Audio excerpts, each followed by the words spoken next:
Bonjour à tous, ici Alex Le Kenshi. Dans cette vidéo, je vous parle de pourquoi lire Dandadan.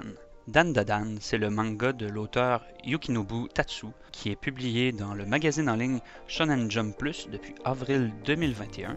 Il compte présentement 41 chapitres et il y a 3 volumes de publiés au Japon. Pour le moment, il n'y a aucun volume de disponible en français, mais on retrouve une traduction française sur scantrad.net.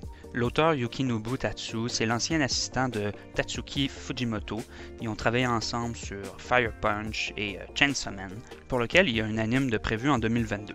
Yukinobu Tatsu a aussi été un ancien assistant de Yuji Kaku pour Hell's Paradise, dont il va également y avoir un anime de prévu en 2022. J'en profite pour mentionner que Yuji Kaku travaille présentement sur Ayashimon, un manga pour lequel j'ai déjà fait une vidéo que je vous invite à aller voir. Je mentionne ces anciennes relations-là parce qu'on retrouve des influences de ces autres mangaka dans les dessins de Dandadan et ça rend vraiment très bien. Mais Dandadan, ça vaut quoi? À mon avis, c'est du solide. On est dans un univers qui est décalé et puis chaque chapitre est vraiment un plaisir à lire. On est dans la rencontre entre la science-fiction et le monde des esprits. Ici, les extraterrestres existent vraiment. Il faut vous rentrer ça dans la tête tout de suite. Mais également les fantômes, les malédictions, tout ça, ça existe aussi. On a donc de l'occulte, mais aussi de l'action, puis aussi un côté de comédie romantique. Tout ça ensemble, ça forme ce que j'appellerais un joyeux bordel. On est ici dans un délire qui reste facile à suivre, puis on adhère totalement à l'originalité. Il en ressort pour le lecteur une expérience que je qualifierais d'assez unique, où l'on passe d'un ton humoristique à une autre page qui va être plutôt suspense, vraiment angoissant, puis même qu'on va basculer à certains endroits dans l'horreur. On a le droit à des jump scares dans le manga au tournant d'une page. On va se trouver avec le gros plan assez détaillé de personnages qui peuvent provoquer un malaise chez le lecteur. C'est un cocktail que je trouve très efficace.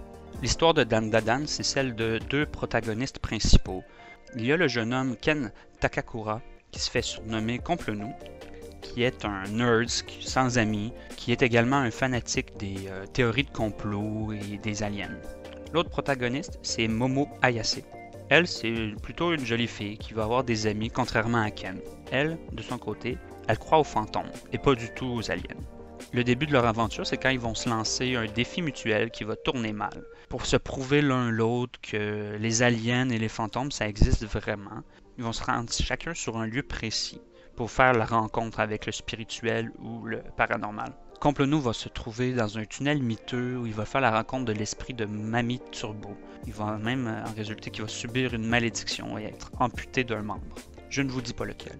Pour Momo, elle, ça se passe pas très bien non plus parce qu'elle va se faire enlever par des extraterrestres assez chelous, merci. Et à ce moment-là, Momo va révéler ses pouvoirs psychiques pour pouvoir s'en sortir. Voilà pour le pitch de vente. Il y a aussi d'autres personnages qui sont importants au récit. Il y a Saiko, qui est une vieille bique, une grand-maman plutôt.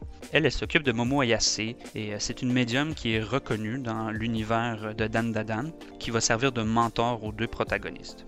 Plus tard, on va rencontrer aussi Aira Shiratori. Elle, c'est une fille qui est très populaire, qui se considère comme étant l'élue pour vaincre le mal qui est incarné selon elle par Momo Ayase. Elle la voit comme étant un démon. Elle trouve que Ken est de son goût, puis ça, Momo Ayase, elle va en être un peu jalouse. Un autre personnage qu'on va rencontrer, c'est Jin Enjoji.